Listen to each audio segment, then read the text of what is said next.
selamat pagi Bu Ida dan teman-teman semua.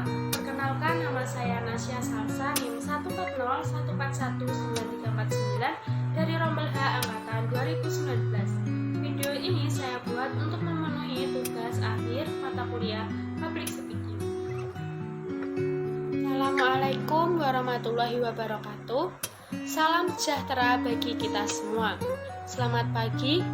Yang saya hormati Ibu Ketua PKK dan yang saya hormati juga Ibu-ibu anggota PKK, undangan dan hadirin yang saya muliakan.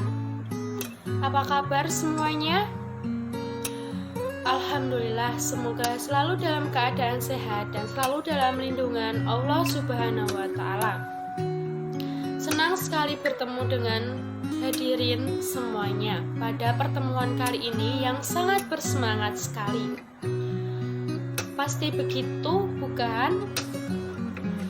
Ada pepatah Cina yang sangat menarik yang kurang lebihnya artinya begini: jika salah mengolah tanah, penyesalannya hanya satu musim.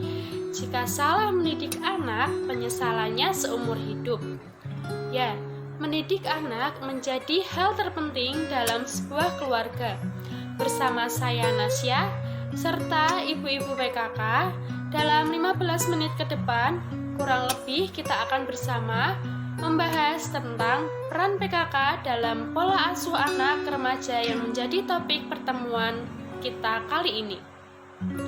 Jadi, dengan tetap santai dan bersemangat, kita akan membahas bersama bagaimana peran PKK dalam pembina pola asuh anak dan remaja dalam sebuah keluarga.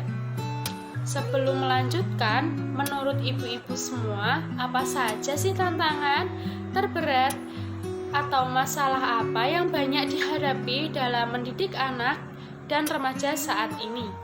Ya, betul. Ada beberapa masalah pokok seperti pergaulan bebas, penyalahgunaan narkoba dan obat-obat berbahaya, geng motor, perkelahian, bahkan sampai pada penggunaan gadget alias telepon pintar yang sekarang ini mengkhawatirkan.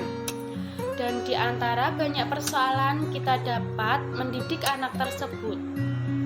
Kita akan fokus pada masalah kecanduan gadget di kalangan anak dan remaja kita, oke? Hadirin yang saya hormati, saat ini penggunaan smartphone atau gadget sudah sangat umum di negara kita. Bahkan sampai ke desa-desa jaringan telepon seluler yang tersambung dengan internet. Ditambah semakin menarik permainan atau game yang di bawah HP atau gadget, baik yang dimainkan secara online ataupun offline, memberi daya tarik yang luar biasa sekali, sehingga kita dapat memainkannya berjam-jam bahkan seharian, tanpa rasa bosan. Parahnya, hobi main game dan lain-lainnya termasuk berselancar dan chatting melalui internet ini sudah menular juga ke anak-anak kita. Sudah jadi kebiasaan, bahkan menjadi tren atau hal yang umum.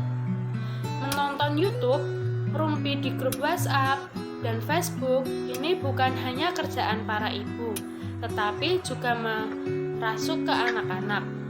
Anak-anak kita kini banyak yang kecanduan gadget, benar kan? Ibu-ibu semua, kecanduan jika bukan hanya seperti bapak-bapak yang kecanduan rokok atau kecanduan nonton sepak bola. Anak-anak pun nyatanya bisa kecanduan gadget. Ya, gadget pada saat satu sisi memang bermanfaat dalam arti memberi dampak positif. Namun, jika berlebihan, kita akan sampai pada ke sisi lainnya, yakni dampak negatif.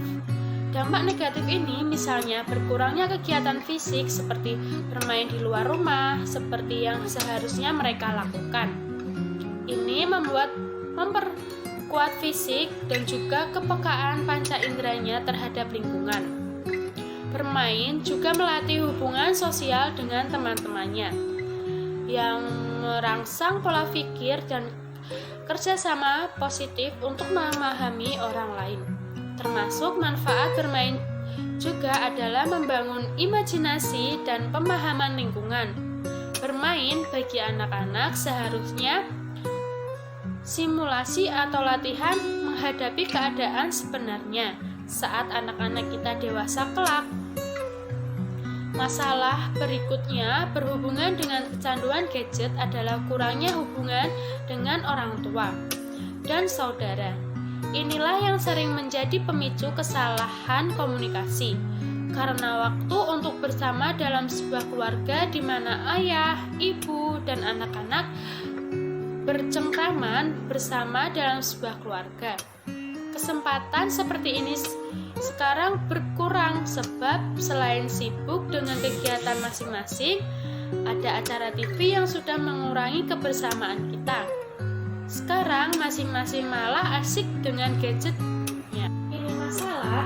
Belum lagi kalau gara-gara asing main handphone, anak-anak kita lupa kewajibannya, lupa kewajiban beribadah, lupa mengerjakan tugas sekolah, lupa belajar, dan sebagainya.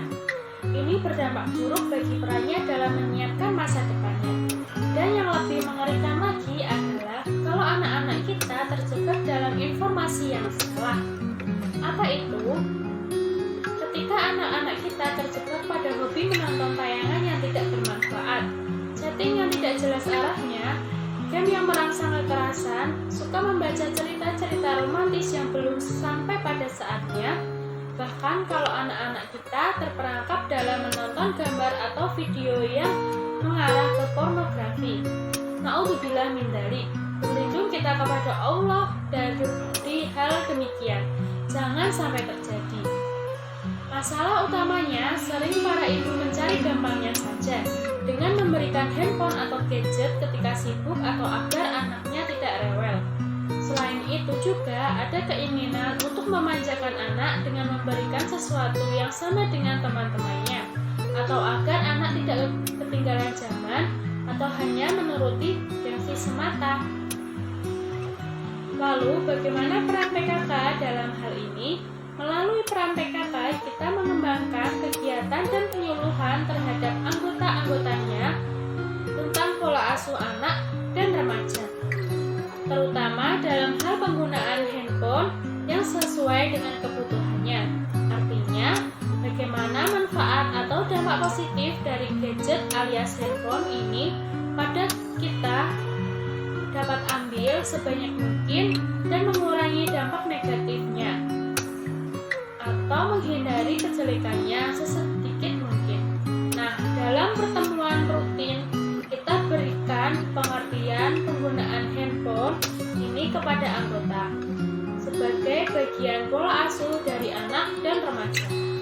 Bagaimana sebaiknya? Pertama adalah dengan keteladanan. Kita jangan main handphone terus di depan anak. Akan sangat sulit sekali menegur anak jika kita sendiri terus memainkan handphone. Artinya, kitalah yang menjadi contoh bagaimana menggunakan handphone sebaiknya. Kedua, jangan berikan handphone cerdas atau smartphone atau gadget canggih pada anak sebelum berusia 13 tahun lebih. Ini terkait dengan perkembangan otak anak yang belum sempurna, yang sangat mudah terpengaruh oleh radiasi HP maupun konten informasi yang belum dapat mereka pahami dan pertimbangkan. Jadi, jika memang benar-benar anak perlu HP sebelum umur 13 tahun, berikan HP jadul aja. Ketiga adalah dengan membatasi waktu. Kecanduan gadget ditandai jika anak bermain gadget lebih dari 3 jam sehari. Banyak ahli menyarankan agar anak-anak jangan bermain handphone lebih dari 1 jam sehari. Pembatasan ini memang cukup sulit, tetapi dengan pendekatan yang baik dan keteladanan dari kita, insya Allah pembatasan ini dapat bermanfaat dan dapat dilaksanakan.